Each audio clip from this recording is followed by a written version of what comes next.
Hi friends, ನಾನೀಗ ಮೊಟ್ಟೆ ಸಾರು ಹೇಗೆ ಮಾಡೋದು ಅಂತ ಹೇಳ್ಕೊಡ್ತೀನಿ. 6 ಮೊಟ್ಟೆ ಬೇಯಿಸ್ಕೊಳ್ಳಿ, ಒಂದು 20 ಮಿನಿಟ್ಸ್ ಚೆನ್ನಾಗಿ. ಅದಾದಮೇಲೆ ಸ್ವಲ್ಪ ಕೊತ್ತಂಬರಿ, 3 ಟೊಮೊಟೊ, ಸ್ವಲ್ಪ ಶುಂಠಿ ಬೆಳ್ಳುಳ್ಳಿ ಪೇಸ್ಟು, ಒಂದು ಅರ್ಧ ಸ್ಪೂನು, ಅರ್ಧಕ್ಕಿಂತ ಕಡಿಮೆ ನೀವು ಗರಂ ಮಸಾಲ ಪೌಡರ್ ತೊಗೊಳ್ಳಿ. ಒಂದು ಬಟ್ಲಷ್ಟು ತೆಂಗಿನ ತುರಿ ತೊಗೊಂಡಿದ್ದೀನಿ. ಉಪ್ಪು ರುಚಿಗೆ ತಕ್ಕಷ್ಟು, ಖಾರದ ಪುಡಿ ರುಚಿಗೆ ತಕ್ಕಷ್ಟು, ಸ್ವಲ್ಪ ಧನಿಯಾ ಪುಡಿ. ಅದಾದಮೇಲೆ ಒಂದು ಈರುಳ್ಳಿ. ಹೇಗೆ ಫಟಾಫಟ್ ಅಂತ ಮಾಡ್ಕೊಳ್ಳೋದು ಹೇಳ್ಕೊಡ್ತೀನಿ ನೋಡಿ. ತೆಂಗಿನ ತುರಿನ ನಾವು ರುಬ್ಕೊಳಕ್ಕೆ ಹಾಕ್ಕೋಬೇಕು. ಅದಕ್ಕೆ ಕೊತ್ತಂಬರಿ, ಅದಾದಮೇಲೆ ಶುಂಠಿ ಬೆಳ್ಳುಳ್ಳಿ ಪೇಸ್ಟು ಇದಿಷ್ಟು ಹಾಕ್ಕೊಂಡು ರುಬ್ಕೊಳ್ತೀನಿ. ಈಗ ಸ್ಟವ್ ಹಚ್ಬಿಟ್ಟು ಪ್ಯಾನ್ ಬಿಸಿ ಮಾಡಿದ್ದೀನಿ. ಇದಕ್ಕೆ ಸ್ವಲ್ಪ ಎಣ್ಣೆ ಹಾಕ್ಕೊಳ್ಳೋದು. ನೆಕ್ಸ್ಟ್ ಇದಕ್ಕೆ ಈರುಳ್ಳಿ ಮತ್ತು ಟೊಮೆಟೊ ಇಟ್ಕೊಂಡಿದ್ದೀನಿ, ಅದನ್ನು ಹಾಕ್ಕೊಳ್ಳೋದು.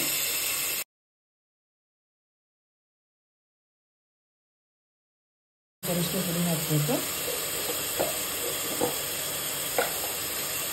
ಅರಿಶಿನ ಪುಡಿ ಹಾಕಿ ಚೆನ್ನಾಗಿ ತಿರುಗಿಸ್ಬೇಕು. ಇದನ್ನು ಬಿಸಿ ರುಬ್ಕೊಂಡಿರೋ ಮಸಾಲಾನ ಹಾಕಬೇಕು.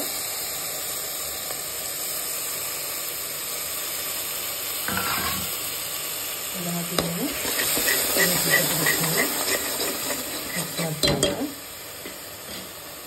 ನೆಕ್ಸ್ಟ್ ಇದಕ್ಕೆ ಖಾರದ ಪುಡಿ ಹಾಕೋಬೇಕು, ಧನಿಯಾ ಪೌಡರ್, ಅದಾದಮೇಲೆ ಮಸಾಲೆ ಪುಡಿ, ಗರಂ ಮಸಾಲೆ, ಇದೆಲ್ಲ ಹಾಕಿ ಚೆನ್ನಾಗಿ ಮಿಕ್ಸ್ ಮಾಡಬೇಕು.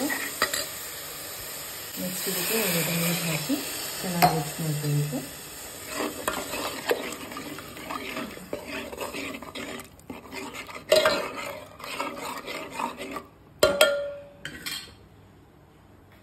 ನೆಕ್ಸ್ಟ್ ರುಚಿಗೆ ತಕ್ಕಷ್ಟು ಉಪ್ಪು ಹಾಕೋಬೇಕು.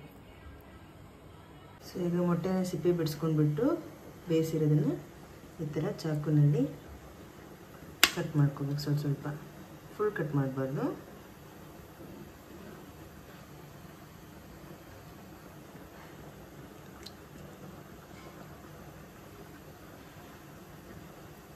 ಕಟ್ ಮಾಡ್ಕೊಂಡಿದ್ದನ್ನು ಈ ಕುದೀತಾ ಇರೋ ಗ್ರೇವಿ ಒಳಗಡೆ ಹಾಕಬೇಕು.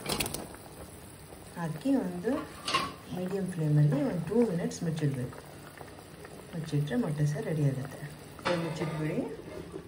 ಸೊ ಮೊಟ್ಟೆ ಸಾರು ಯಾವ ಥರ ಆಗ್ತಾಯಿದೆ ನೋಡಿ.